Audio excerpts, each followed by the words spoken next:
ખબર અરવલ્લીથી મળી છે. અરવલ્લીમાં પટેલ ટૂર્સ એન્ડ ટ્રાવેલ્સના સંચાલકોએ ફૂલેકું ફેરવ્યું. પ્રયાગરાજ યાત્રાએ જવાના નામે 50થી વધુ લોકો સાથે ઠગાઈ કરી. યાત્રાળુ દીઠ 8,000 ઉઘરાવીને ઓફિસને તાળા માર્યા. મોડાસા સહયોગ ચોકડીથી સવારે ટ્રાવેલ્સ ઉપડવાની હતી. શ્રદ્ધાળુઓએ અઠવાડિયા પહેલા કરાવ્યું હતું ઓનલાઈન બુકિંગ. પ્રયાગરાજ, અયોધ્યા સહિત 7 ધાર્મિક સ્થળનું 8 દિવસનું પેકેજ હતું. ટ્રાવેલ્સ સંચાલકોએ પોતાના મોબાઈલ ફોન બંધ કરી દીધા. ભોગ બનનારાઓએ પોલીસ ફરિયાદ કરવાની તૈયારી બતાવી. સમાચાર પેપરમાં એને પેમ્પલેટો મૂકી હતી. એમાં અમે પેમ્પલેટમાં જોઈને એને નામ નોંધાવા 8 વાગે ગયા રાત્રે. તો એને એમ કીધું કે અમે અમારે બી જવાનું બાકી છે, તો કે તમે નોંધાઈ દો નામના 3 પાછા એ પેલા ડ્રાઈવરો તો દિવસ રાત પહોંચાડી જ દેશે. તમને મેં કીધું પહોંચાડી દેશે, તો કે હા પહોંચાડી દઈશું એમ. તો પછી અમે ફોન પર કર્યા ને, શનિવારે ફોન કર્યા તો એના સ્વિચ ઓફ જ આવે છે અને ફ્રોડ જ છે. બરાબર ને, કે અમે 10 વાગે સહયોગે આવી જજો એમ કીધું. તમે આજે આવ્યા તો એનો કોઈ કોન્ટેક્ટ જ નથી.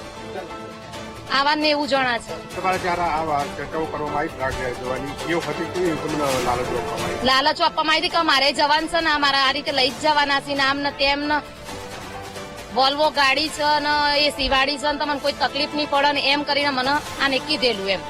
અમે પ્રયાગરાજ માટે જવા માટે અમે ઓનલાઈન બુકિંગ કરાયું હતું. માલપુર રોડ ઉપર આવેલી ઓફિસ હતી, ત્યાં અમનો પેમ્પલેટ આવ્યું હતું. અમે એની અંદર તપાસ કરી તો અમે ત્યાં ગયા ઓફિસે, અમે ઓનલાઈન બુકિંગ કર્યું, પણ ત્યાં ગયા પૈસા ભર્યા, પણ એ ભાઈએ 2-3 દિવસથી એનો ફોન સ્વિચ ઓફ કરેલું છે ને અમારી જોડે ફ્રોડ કરેલું છે. અમારે 25 તારીખે સવારે 10 વાગે અમારો ટાઈમ હતો, પણ હજી સુધી અહીંયા કોઈ એ લોકોનો કોઈ કોન્ટેક્ટ, એ લોકોએ ફોન બી સ્વિચ ઓફ કરેલા છે.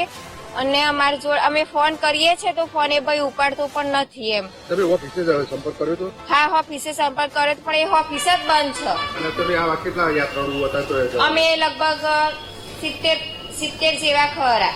તમે જે ઓનલાઈન બુકિંગ કરવામાં આવ્યું તમારે? હા, ઓનલાઈન બુકિંગ કરવામાં આવ્યું. અમે 8,000 કર્યા છે. વધુ માહિતી મેળવીશું સંવાદદાતા તસ્લીમ પાસેથી. તસ્લીમ, અરવલ્લીમાં શ્રદ્ધાળુઓની આસ્થા સાથે પટેલ ટૂર્સ એન્ડ ટ્રાવેલ્સના સંચાલકોએ ઠગાઈ કરી છે, એ મુદ્દે શું માહિતી?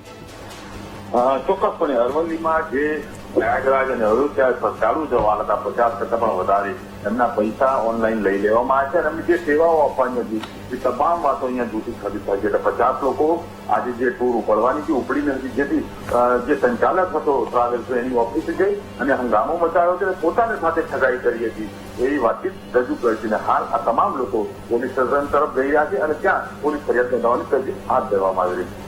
બિલકુલ તસ્લીમ, માહિતી બદલ આભાર.